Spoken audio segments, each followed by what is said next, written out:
வணக்கம் மக்களே. தமிழக மக்கள் அனைவருக்கும் வணக்கம். கேஸ் சிலிண்டர் இருப்பவர்களுக்கு வெளியான 2 குட் நியூஸ் மக்களே.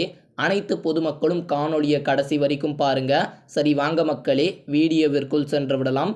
கேஸ் சிலிண்டர் வைத்திருப்பவர்களுக்கு மிக முக்கியமான அறிவிப்பு.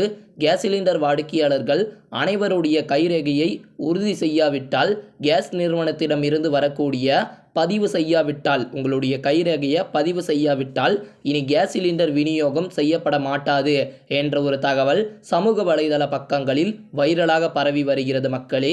இந்த தகவல் முற்றிலும் வதந்தி தகவல் என்று உறுதிப்படுத்தி இருக்கிறாங்க. உண்மையிலே உங்களுடைய கேஒய்சி அப்டேட், அதாவது இது ஒரு கேஒய்சி அப்டேட்டிற்கான ஒரு செயல்பாட்டாகும் மக்களே.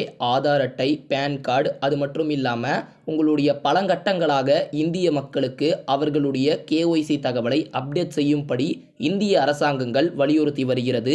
அந்த ஒரு வகையில் இப்போது கேஸ் சிலிண்டர் வாடிக்கையாளர்களுக்கும் அவர்களுடைய கேஒய்சி தகவலை அப்டேட் செய்யும்படி வலியுறுத்தி இருக்கிறாங்க.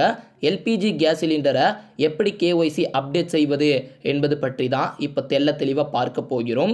கேஸ் சிலிண்டர் கேஒய்சி அப்டேட் அதாவது செய்யப்படவில்லை என்றால் இனி உங்களுக்கு கேஸ் சிலிண்டர் விநியோகம் செய்யப்பட மாட்டாது என்ற ஒரு தகவல் வதந்தியான தகவல் மக்களே.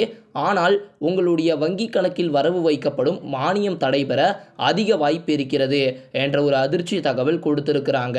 இதை நீங்கள் நினைவில் வைத்துக் கொள்ள வேண்டும். கேஒய்சி அப்டேட் செய்யாத நபர்களுக்கு கிடைக்கும் மாதாந்திர மானியம் இனிமேல் கிடைக்காமல் போக அதிக வாய்ப்பு இருக்கு. அதாவது இந்த கேஒய்சி அப்டேட் பண்ணாதவர்களுக்கு இந்த மாதாந்திர மானியம் இனிமேல் கிடைக்காமல் போக அதிக வாய்ப்பு உள்ளதாக கூறுகிறார்கள். அதனால வருங்கால தேவைகளுக்கு தேவை இருக்கோ இல்லையோ உடனடியாக இதை முடித்து வைத்துக் கொள்ளுங்கள் மக்களே. உங்களுடைய கேஸ் சிலிண்டருடன் கேஒய்சி அப்டேட்டை பண்ணி வச்சுக்குங்க.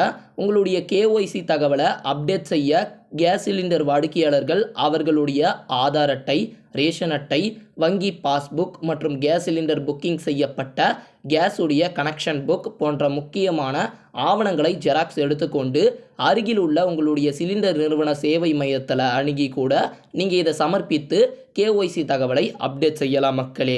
இது ஆன்லைன் மூலயமா பண்ணுறதுக்கு எதனா வழிமுறைகள் இருக்கா? ஏன்னா கோடை காலம் துவங்கி விட்டது அல்லவா, இதனால் அலைகழிக்கப்படக்கூடாது அப்படின்னு நிறைய பொதுமக்கள் நினைப்பீங்க. ஆன்லைன்லேயும் இதற்கான வசதி இருக்கிறது மக்களே. உங்களால் ஆன்லைன் மூலயமாகவும் பண்ணிக்க முடியும். அதனால் உங்களுக்கு ஆன்லைனில் எப்படி பண்ணுறதுன்னு வீடியோ வேணும்னா மறக்காமல் இந்த வீடியோக்கு கமெண்ட் பண்ணுங்கள், நான் கண்டிப்பாக போடுறேன். இந்த வீடியோக்கு லைக் பண்ணிவிட்டு இந்த காணொலியை உங்களுடைய நண்பர்களுக்கு வாட்ஸ்அப்பின் மூலயமா ஷேர் பண்ணிவிட்டு சப்ஸ்கிரைப் பண்ணிடுங்க மக்களே. நன்றி.